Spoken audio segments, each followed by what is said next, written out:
Hello everyone, আজকে আপনাদের সঙ্গে একটা রেসিপি শেয়ার করবো। প্লিজ সাথে থাকবেন। রেসিপিটা সত্যি অনেক অসাধারণ লেগে গেছে, বেগুনের রেসিপি। তো রেসিপিটা শুরু করি।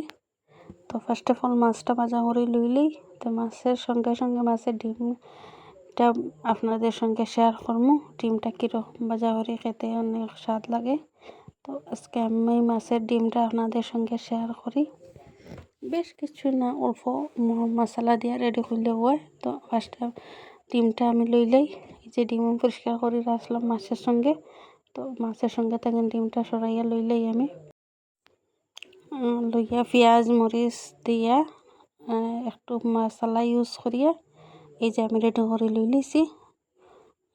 মরিচ দিছি, জিরা দিছি, হলুদ দিছি, কাঁচামরিচ দিছি, পেঁয়াজ দিছি।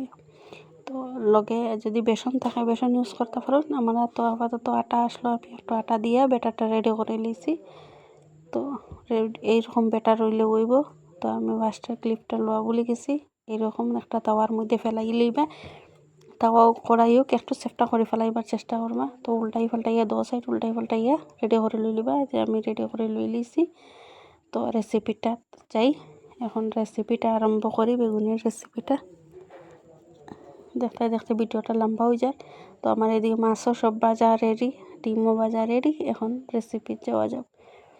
তো ফার্স্টে পেঁয়াজ আমি রেডি করিলেই, পেঁয়াজটা একটু হালকা করে ভাজা করিয়া আর এটার মধ্যে আলু বেগুন ডালি দিব। আমি বেগুনের মধ্যে আলু দিছি, কারণ আমার বাচ্চা আলু খেতে পছন্দ করে। বেগুনটা অতটুক তার ভালো লাগে না, তো বেগুনটা আমরা ভালো লাগে।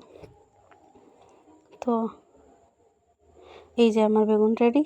এখন আমি কড়াইয়ের মধ্যে ডালি দেব।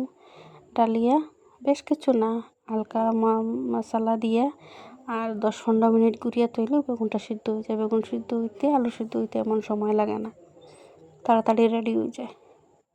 তো মশলার মধ্যে আমি জিরে মরিচ গুঁড়া, হলুদ আর লবণ ইউজ করছি। আপনারা আর কিছু চাইলে অ্যাড করতে পারেন, কিন্তু এইরকম খাইতে সত্যি অসাধারণ লাগে হালকা পাতলা মশলা দিয়া। তো একটা দিন জরুর ট্রাই করবেন, আমার কথায় খেতে সত্যি অসাধারণ লাগে। তো রেসিপিটা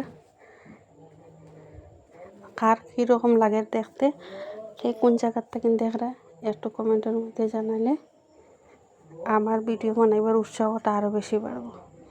তো 10-15 মিনিট রাখার পর আমার একটা সিদ্ধ হয়ে গেছে। আলু বেগুন প্রায় সিদ্ধ। আমি হালকা পাতলা জল দিয়ে মাছ দিয়ে বেশ সময় না 10-15 মিনিট রাখলেও মাছ দেওয়ার পরে কাফি। তো আশা করি আপনার ভিডিওটা অনেক ভালো লাগবে। তো আজকের জন্য আল্লাহ হাফিজ। এরকম একদিন শেয়ার করবা, এরকম একদিন ট্রাই করে শেয়ার করবেন আমাদের সঙ্গে। খেতে কেমন হয়েছে কমেন্টের মধ্যে জানাবেন। তো আজকের জন্য আল্লাহ হাফিজ।